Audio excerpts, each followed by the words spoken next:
Ekonomi. Halo, halo, halo. Kembali lagi dalam Bincang AK bersama saya Lazira Ramadea dengan Mas Edu. Edu siapa? Wah, banyak di Google aja. Oke. Mas Eduardo, bisa dipanggil Mas Edu. Iya. Sekarang WhatsApp. kita mau bahas apa nih? Bahasnya pilkada aja gitu. Pilkada kan banyak hal yang bisa dibahas. Banyak adegan-adegan konyol. Apa tuh yang konyol? Nanti di-spill ya? Spill lah. Oke, sip.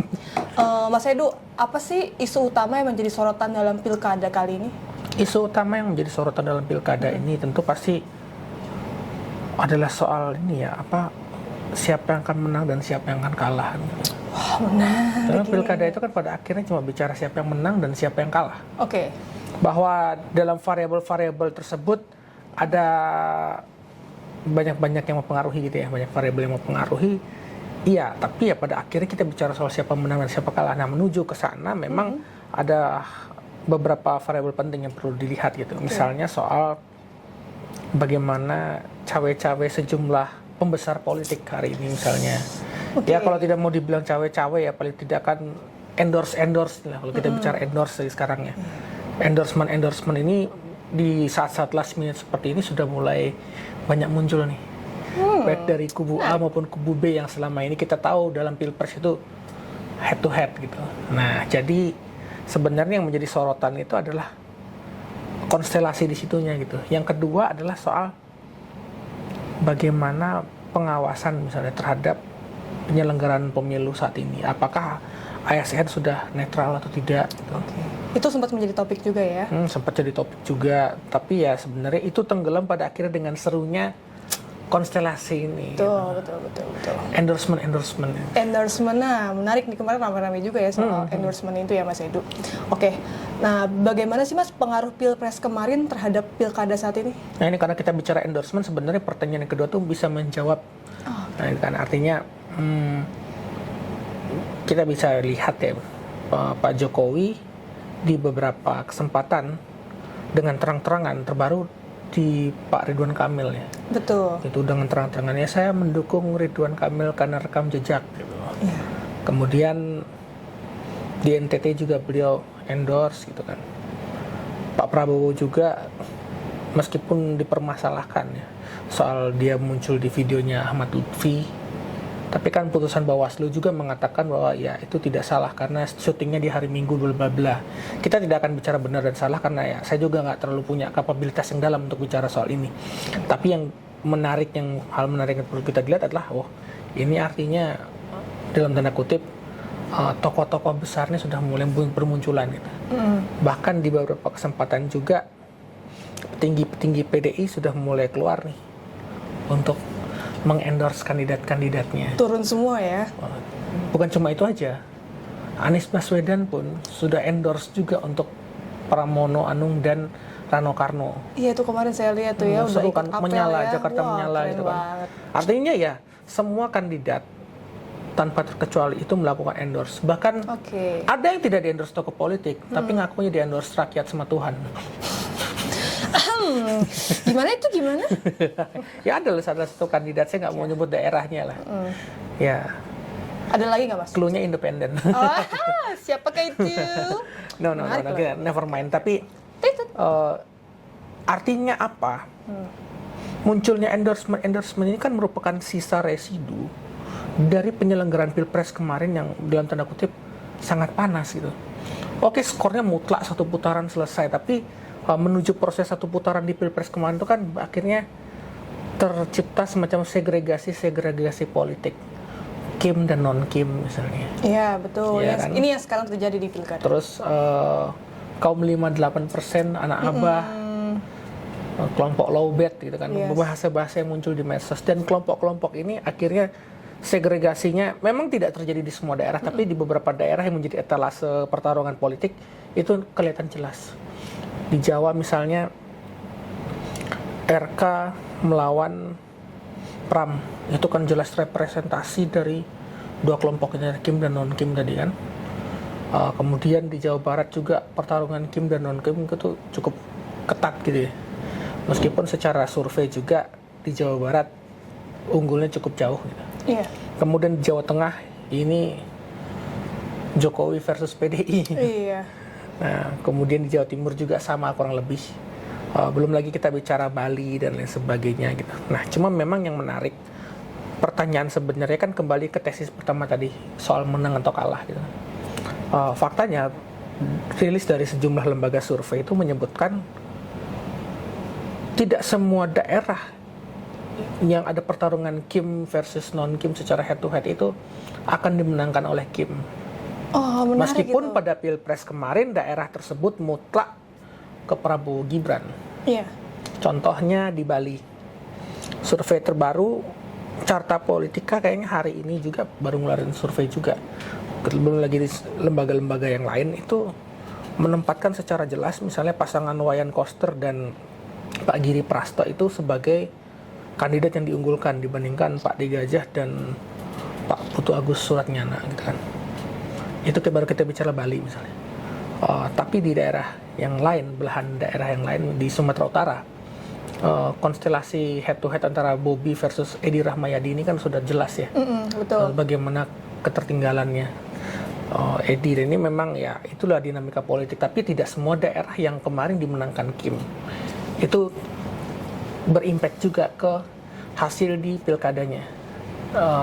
Begitu juga dengan di NTT misalnya di NTT. Survei dari indikator misalnya menyebutkan bahwa Ansi Lema dan Jen itu bakal menang gitu ya. Menghadapi kandidat-kandidat yang lain ada Pak Melki dan Joni Asadoma, kemudian Pak Simon Petrus Kamlasi dan Andre Garu. Itu kan sudah hasil surveinya demikian. Meskipun juga di NTT sedang panas juga soal munculnya survei tandingan dari lembaga yang lain gitu kan. Dan itu debatable lah. Tapi yang jelas kalau kita melihat ya artinya tidak semua daerah yang kemarin menangkan Prabowo itu akan dimenangkan oleh Kim. Dan artinya apa kalau kita bicara soal pengaruh Pilpres terhadap pilkada? Iya berpengaruh tapi tidak terlalu signifikan di sejumlah daerah. Bahkan di beberapa daerah, misalnya di kota Depok, pasangan Supyan Chandra itu di Kim dan ada PDI di dalamnya gitu. Karena apa ya? Karena kan lawannya PKS kan. Betul. Imam dan Mbak siapa gitu. Kemudian di Trenggalek misalnya itu PDI dan Kim. Sempat ada tulisannya juga ya Mas Edu? Ya ada dan memang kalau kita bicara mau lihat debat yang bagus itu secara substansi ya salah satunya menonton debat Trenggalek gitu. Meskipun ini calon tunggal ya, tapi banyak hal positif, narasi-narasi positif yang bahkan tidak pernah diperbincangkan dalam level debat pilkada gitu, baru keluar di situ gitu. Salah satunya apa tuh Mas? Ya komitmen terhadap lingkungan, kemudian soal bagaimana fokus terhadap kesejahteraan, fokus pada bahkan ya maksudnya mencoba menyelaraskan dengan agenda-agenda nasional seperti program makan siang gratis, kemudian hapus bukunya Prabowo tentang kredit UMKM dan lain sebagainya itu kan. Artinya bahkan di level seperti ini pun ini bisa disinkronkan. Ini kan sebuah kedewasaan politiknya bagus juga untuk dilihat. Meskipun secara fatsun politik mungkin berseberangan dan lain sebagainya, tapi politik di daerah itu memang cair. Dan ya ini sinyal yang positif bahwasannya residu-residu pilpres itu belum tentu muncul di pilkada. Gitu. Artinya juga boleh kita lihat bahwa dalam pertarungan selevel pilkada itu pada akhirnya ya dinamika di daerah, calon di daerahnya yang akan menentukan gimana hasil akhirnya. Karena kan misalnya kalau kita bicara di Bali lah contohnya, Prabowo menang misalnya, dan itu kan diklaimnya bahwa oh ya berarti rakyat Bali mendukung Prabowo bla bla bla bla. Iya betul pada level pilpres seperti itu, tapi kalau kita cek juga pada di saat yang sama pemilihan legislatif itu PDI menang mutlak di situ. Artinya ini kan kita tidak bicara soal partainya, fatsun politik, tapi memang Prabowo secara individu, Prabowo Gibran sebagai kandidat pilpres menang di sana. Tapi pemilihan legislatifnya PDI ya kan yang menang, sehingga ya artinya ada sebuah perbedaan dan ketidaklinearan gitu kan. Dan ini juga akhirnya terjadi juga di level pilkada. Belum lagi kalau kita bicara di level pemilihan wali kota Denpasar atau pemilihan bupati di Badung, Karangasem, Kelungkung dan sebagainya, ini petanya udah berbeda gitu. Dan tidak sinkron dengan apa yang terjadi dalam pilpres kemarin ya, khususnya di konteks di Bali. Dan itu juga kan terjadi juga di bukan cuma di Bali aja, di daerah lain juga terjadi gitu. Misalnya nih, survei-survei lainnya, misalnya di Kota Bogor misalnya. Oh, kata saya. Iya, kotanya Anda. Anda kan pasti tahu, Anda tahu persis lah bagaimana di Kota Bogor itu pertarungannya sekarang sangat dinamis ya. Betul. Satu kandidat incumbent, Kim juga ya. Iya. Tapi kan Kim di sana bagi dua kan. Gimana ya ini ngomong-ngomongnya ya? Ya begitu. Betul. Artinya ya tidak ada penyatuan gitu kan. Artinya ya kendati Kim ini ada dua ya, yang mana kan pasti cuma satu aja kan. Betul. Bagaimana menuju proses kemenangan itu, dan itu hasilnya ya ada faktor-faktor lain yang barangkali akan lebih berpengaruh. Menurut saya ya, kalau bicara pilpres ya sosok kandidatnya itu sendiri itu lebih ngaruh. Sosok kandidat itu sendiri ya berarti ya. Pada akhirnya itu yang akan lebih berpengaruh gitu. Bagaimana cara kandidat membawa diri, kemudian berretorika, berdialektika dalam ruang debat-debat publik, baik yang diselenggarakan KPU maupun ruang-ruang informal lainnya gitu. Bagaimana perjumpaan dengan masyarakat itu akan rasanya akan lebih, bisa kita akan lebih berpengaruh daripada irisan-irisan fatsun politik saat pilpres kemarin gitu. Sosok tuh berarti menjadi indikator yang sangat penting ya pada saat di pilkada ini ya. Pada akhirnya sosok. Tapi memang kalau hanya mengandalkan sosok itu belum tentu ngaruh gitu kan. Contohnya di Jakarta gitu. Iya betul. Anies Baswedan itu kan capres. Betul. Suaranya peringkat kedua ya 23%-an gitu. Tinggi. Tapi semua kandidat itu berlomba-lomba dapat endorse-nya Anies. Khususnya di Jakarta ya, loh padahal ya? dia kalah pilpres loh, tapi dia Betul. Nah, kenapa? Karena memang konteksnya di Jakarta tuh Anies sangat kuat di Jakarta gitu kan. Jadi siapa yang didukung Anies, siapa yang bersama dengan Anies, nah kemungkinan mendapatkan efek elektoral dari anak abah gitu kan. Iya. Tren anak abah. Meskipun ya menurut saya juga itu tidak akan benar-benar terjadi gitu kan. Karena kan kita juga tidak bisa menjelaskan kenapa Anies bisa kuat. Apakah Anies kuat di Jakarta karena Aniesnya, atau jangan-jangan karena kemarin struktur partainya yang kuat. Betul. Sedangkan realita hari ini PKS itu ke Ridho. Sedangkan Anies ada di kubu yang berbeda, di Pram. Gitu kan. Ya itu yang bisa kita menjelaskan bahwasannya bagaimana pengaruh pilpres ya ngaruh tapi tidak terlalu ngaruh gitu loh, kalau saya boleh katakan gitu. Oke. Nah, strategi paling efektif untuk memenangkan pilkada ini gimana, Mas? Ya, kalau kita melihat di daerah ya, pada akhirnya itu yang tidak bisa dihindari kan adanya praktik uangnya, main uang gitu. Politik ya, ini selalu ada nih ya kan di setiap pemilihan ini pasti setiap last minute gitu, bila perlu sebelum azan itu udah beredar amplop serangan fajar lah kalau kata kita teman-teman bilang ya. Nah, serangan fajar itu. Nah, menurut saya ini kan sesuatu yang tidak bisa dikontrol ya. Betul. Dan seringkali menjadi celah gitu. Apalagi aliran dana dan lain sebagainya itu benar-benar tidak bisa dibuktikan karena tidak ada riwayatnya misalnya gitu kan. Tebakan saya ini akan terjadi lagi di pilkada. Oke. Sama kayak pemilihan legislatif, ya masyarakat Indonesia sekarang sih kalau saya bilang ya dia pragmatis sebenarnya.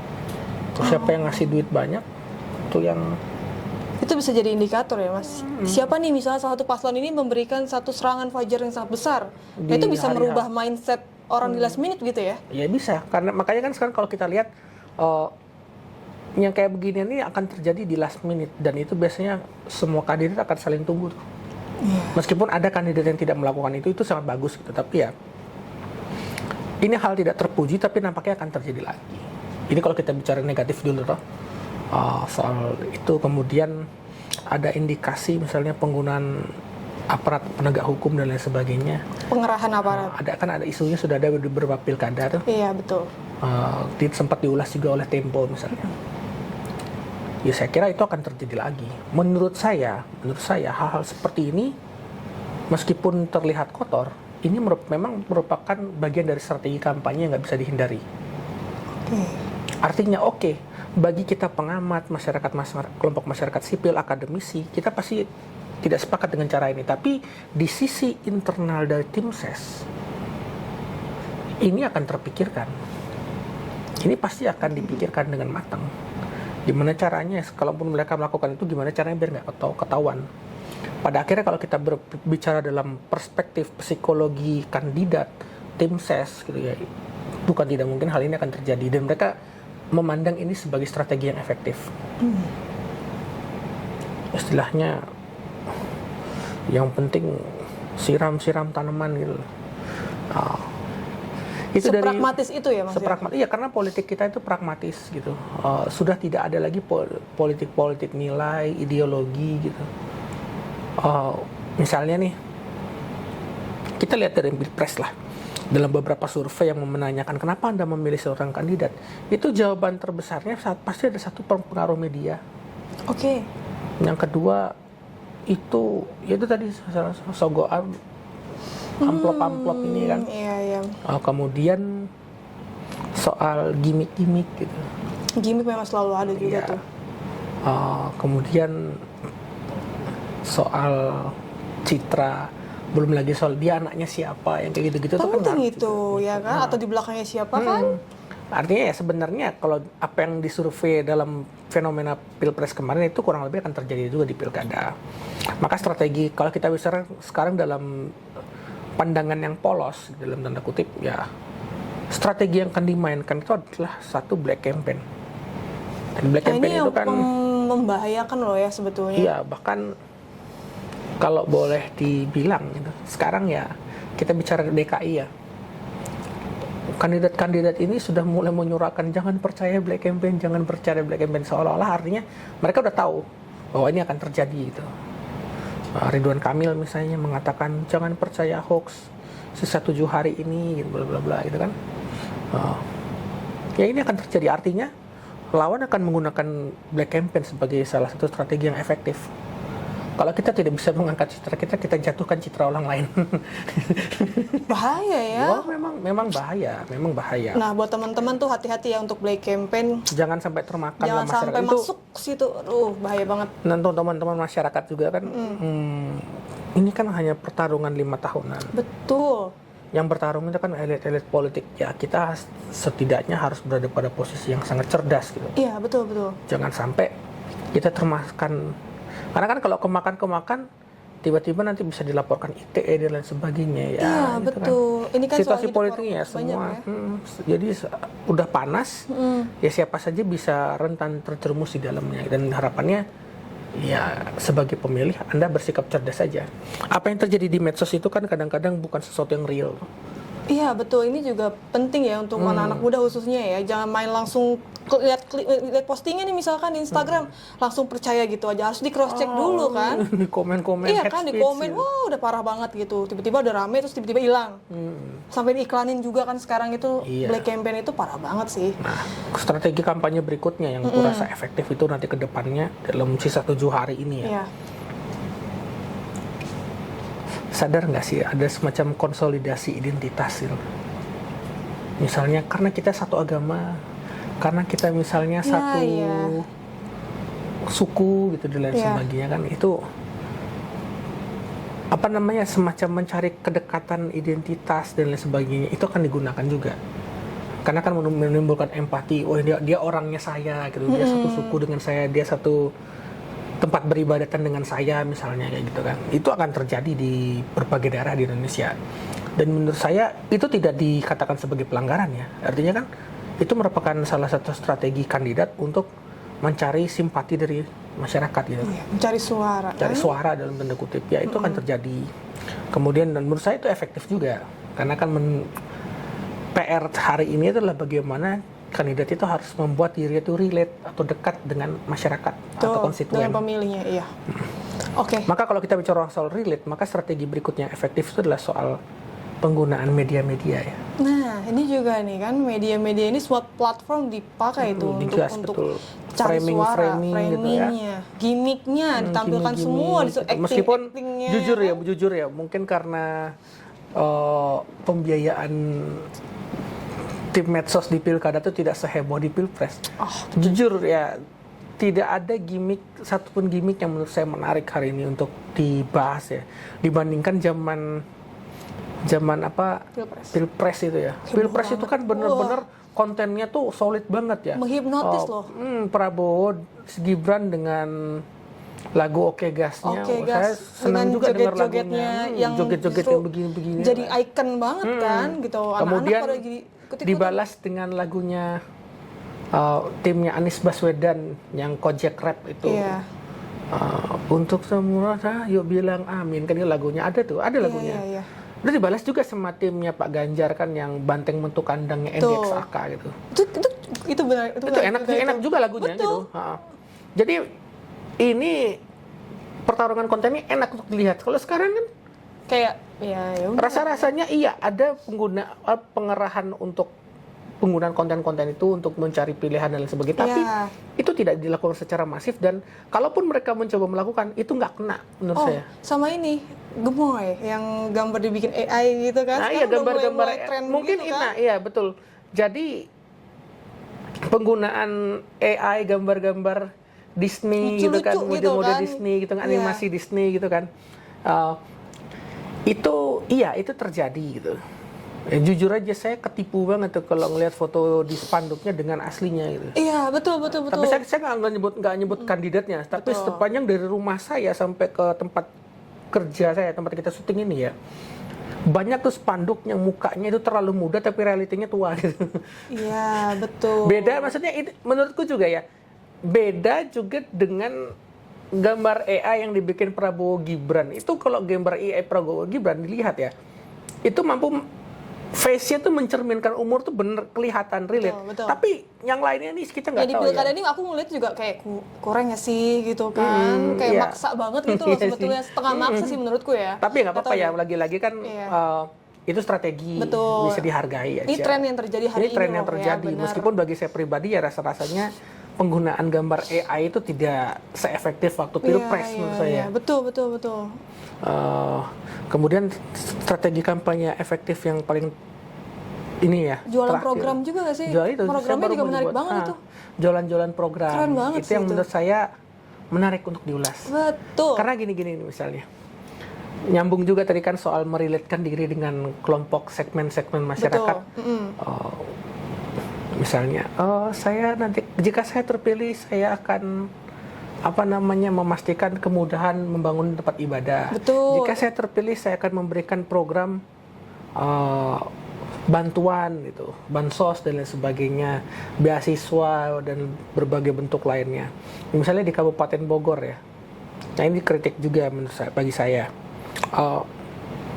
Kandidat ini berlomba-lomba bikin untuk jika saya terpilih jadi bupati, saya akan berikan dana A, B, C, D, E, insentif untuk RW, bla bla bla segala macam. Tapi jujur aja, dari sekian visi misi itu tidak ada salah satu ya, misalnya menurut saya bagaimana visi dia, pandangan dia, tanggapan dia terhadap isu yang beredar selama ini di Kabupaten Bogor itu kan begal itu marak terjadi ya. Betul. Tapi itu sama sekali tidak diangkat dalam isu kemarin pada saat debat juga ya. Debat juga nggak diangkat isu seperti ini. Diangkat tapi tidak dalam pembedahan yang mendalam. Bahkan dalam spanduk-spanduk itu tidak ada jaminan keamanan, jaminan kemudahan berusaha, itu sama sekali tidak disentuh. Iya. Padahal itu poin penting loh, karena khawatir kan gimana kalau kita pulang malam ya kan? Iya. Gitu. Artinya ya Batman-nya banyak, bahasanya Batman mas. Batman ya. Iya. Banyak Batman-nya loh gitu. Ya artinya gitu. Semua berlomba-lomba untuk dan ini semacam temuan juga ya, bahwa program-program yang ditawarkan itu adalah ngasih duit ke rakyat gitu dalam bentuk apapun. Bahkan kalau kita detailkan lagi, bagaimana program-program yang ditawarkan tuh memberikan insentif kepada simpul-simpul kemasyarakatan. Misalnya kepala desa insentifnya ditambahkan, BPD, Badan Permusyawaratan Desa, Badan Perwakilan Desa itu ditingkatkan juga. Insentifnya nanti dari berapa ribu jadi sekian ribu lebih. Di kota juga begitu, ya, kan itu juga kan dan itu kan terjadi juga di seluruh Indonesia. Tapi tidak menyentuh kebutuhan. Tapi nggak apa-apa, itu bagian dari tim kampanye. Kalau mengutip katanya Caimin kan ya, namanya juga strategi kampanye kan gitu ya. Iya. Nah, seperti itu sih. Nah, terakhir sebagai pengamat Mas Edu, bagaimana sih kualitas calon kepala daerah di pilkada sekarang? Buruk. Wow, langsung dijawab jelas. Jujur, kenapa? Buruk. Kenapa dibilang buruk? Di berbagai daerah itu banyak yang bagus, banyak banget yang bagus. Oke. Bahkan yang tadi kan saya sudah contohkan Trenggalek ya, meskipun itu debat tunggal ya. Betul. Yang tidak ada lawan debatnya gitu, tapi narasi yang keluar tuh narasinya berbobot semua gitu. Ya daging semua Daging sih. belum terus, tapi kan yang terjadi di belahan bagian daerah Indonesia lain itu kan Iya ya. pertanyaannya apa dijawab Jawabnya dengan apa? Masih mending dijawab dengan jawaban ini kan dijawab dengan selebrasi gol Cristiano Ronaldo lah. Iya. Terus kemudian Kuis. Iya gak sih? Itu juga kayak aneh banget sih, serius. Ini ada, orang serius ada gak sih lagi satu sebetulnya? daerah kan saya dari kandidat dari generasi milenial dan pasangan saya dari kandidat dari generasi kolonial. Iya, itu parah. Padahal itu kan penggunaan diksi-diksi gitu ya. Betul. Belum lagi kalau kita bicara soal bagaimana misalnya pendiskreditan terhadap kelompok rentan perempuan gitu kan. Iya, itu juga Kayak kemarin misalnya, beberapa kali itu udah disebut ya, lagi. Terakhir nih loh. soal janda gitu kan. Betul. Kan Kenapa ini sih kan harus mention itu? artinya ya menjanda, saya rasa tidak ada orang yang mau jadi janda. Gak ada loh. Itu kan Siapa yang mau? merupakan bagian dari perjalanan hidup ya. Harusnya itu program yang ditawarkan adalah bagaimana dalam tanda kutip mensejahterakan ini. Betul. Bukan menjadikan ini sebagai bahan lelucon atau Betul, apa. jadi kayak dijual jadi packaging dia Packaging itu kan. gitu dia kan ya, menurut saya ini sangat memprihatinkan menurut saya. Iya, ini kondisinya sekarang loh. Belum lagi di daerah-daerah lain misalnya yang debat wakilnya, tapi bupati calon kepala daerahnya ikut maju gitu, dan itu kan melanggar aturannya, tapi kan tidak ada pembahasan soal sanksinya. Betul. Judulnya debat calon wakil gitu kan, tapi ini yang maju bupatinya bahkan dengan petantang-petenteng gitu kan ya. Memang artinya apa? Pada titik ini kita akhirnya bisa melihat mereka-mereka yang melakukan pelanggaran ini tidak paham sebenarnya. Tidak paham aturan main. Aturan main. Kalaupun tidak paham aturan main, paling tidak etika. Etika itu kan tidak diatur dalam peraturan tertulis ya. Itu dia sebuah nilai gitu. Memahami etika saja tidak pas gitu kan.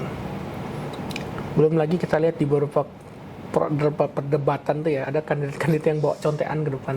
Iya, itu gimana ya? Kayak zaman sekolah SD ya sih, kayak coba tapi dibaca. memang tidak diatur dalam peraturan perdebatannya. Tapi kan yang menjadi persoalan, kalau berarti kalau kita bertanya di luar pertanyaan yang sudah disiapkan, itu jangan-jangan jawabannya sudah tidak optimal.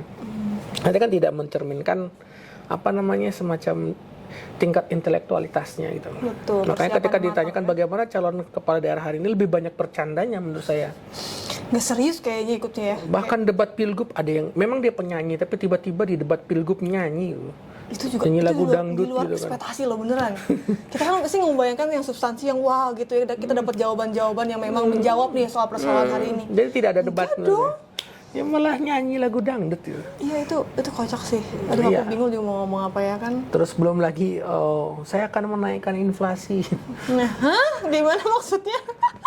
Anda bukan hanya bertentangan dengan teori ekonomi, Anda sudah melawan Mendagri namanya. Iya Mendagri kan programnya mengendalikan inflasi. Betul. Saya apalagi akan ekonomi juga kan.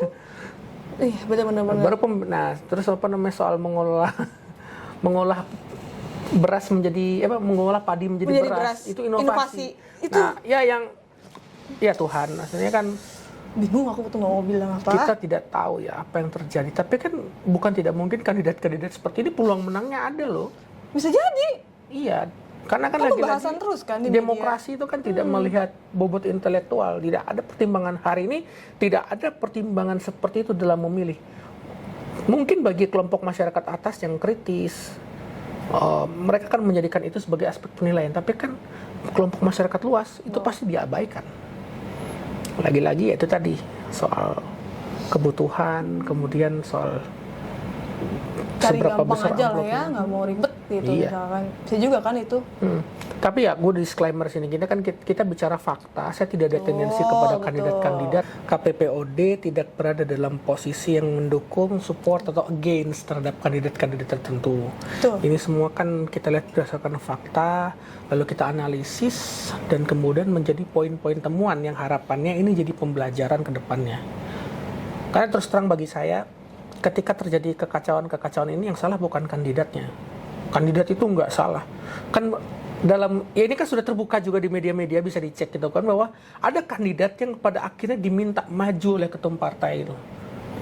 Pokoknya kamu harus maju, saya nggak mau calon yang lain. Kan ada di beberapa kandidat yang seperti ini di beberapa daerah gitu kan. Artinya yang proses majunya itu tidak berangkat dari keinginan sendiri, tapi memang udah dalam tanda kutip ditugaskan oleh partai gitu. Nah, masalahnya ketika ditugaskan, dia berada dalam posisi yang siap atau tidak gitu. Betul. Siap ini kan bukan hanya secara finansial. Oke, finansial itu selalu bisa diatasi lah. Masalah finansial itu dalam pertarungan politik itu ada aja jalannya gitu. Tapi kan masalah yang mendasar intelektualitas, pemahaman, dialektika, pemahaman terhadap gagasan-gagasan yang sifatnya umum. Permasalahan, mengerti permasalahannya secara mendalam, bukan hanya bicara pada tataran permukaan. Ini kan yang tidak ada. Sehingga kalau kita bicara kualitas di dalam perdebatan, ya ini akhirnya proses di dalam partai itu sendiri yang tidak bisa melahirkan calon pemimpin, menurut saya, yang akhirnya membuat ya pada akhirnya kalau nggak ada orang, ya udah istrinya incumbent maju gitu misalnya. Kalau nggak ada orang lain, anaknya incumbent, kamu maju aja gitu. Tapi apakah itu menyelesaikan semudah masalah? Itu ya? Karena di sisi lain pasti pembelaannya lah, kita udah nggak punya pilihan lain. Iya betul, makanya ke depannya kita sudah lihat masalah-masalah ini, maka kritik terhadap partai ini adalah ayo optimalkan lagi kaderisasi di partai, mulai dari struktur cabang, provinsi sampai ke level nasional. Kalau kaderisasi ini kan kekacauan hari ini adalah indikator bahwasannya kaderisasi itu nggak berjalan, baik dalam organisasi seperti partai politik maupun organisasi non partai politik yang punya semangat sosial kemasyarakatan. Ada bahasanya nggak ada sosok, ya, nggak ada sosok. Itu tuh poin banget, tidak ada sosok, sehingga ngambil dari luar. Nyomot dari luar. Gitu. Artis ya, ada sih artis-artis yang bagus ada gitu. Misalnya ya, siapa yang bisa menduga Verrell Bramasta, kita bicara balik ke DPR ya, waktu itu tuh banyak yang underestimate dia, tapi ketika dalam forum-forum seperti sidang DPR itu cara bicaranya sudah menurut saya keren banget. Iya, kita tidak bisa, kalau kita menghakimi artis ya pada dasarnya ya hari ini kita melihat contohnya Verrell Bramasta tuh tugas DPR kan memang ngomong, dan dia sudah menjalankan tugas itu dengan baik gitu kan, menyampaikan. Nah, tapi kan apakah selama ini kita kan seperti itu, nunggu ada sosok-sosok eksternal dimasukin tanpa adanya proses kaderisasi yang utuh di internal partai, terus tiba-tiba maju. Belum lagi kita bicara soal pragmatisme. Ada banyak, kalau ini dikaji sebenarnya akan lebih banyak lagi penjelasan. Tapi saya rasa tema kita hari ini kan tidak mau menyentuh sampai ke sana ya. Nanti itu bisa dibahas di video berikutnya aja. Ya. Begitulah Sobat Otonomi, tadi pembahasan kita lumayan lama, mendalam juga, karena memang seru banget ngebahas si pilkada ini. Ini tontonan kita hari ini loh, ini kita bisa melihat kualitas pilkada kita saat ini tuh seperti ini kenyataan loh ya, dan memang ya ini harus kita terima ya. Betul kan Mas Edu? Iya. Suka nggak suka ya ini loh kenyataannya. Jadi jangan lupa like dan subscribe konten ini, tunggu konten selanjutnya ya Mas ya. Iya, pasti ada. Akan ada pembahasan menarik lagi dari teman-teman analis kebijakan KPPOD. Sampai jumpa lagi. See you. Bye. Bye.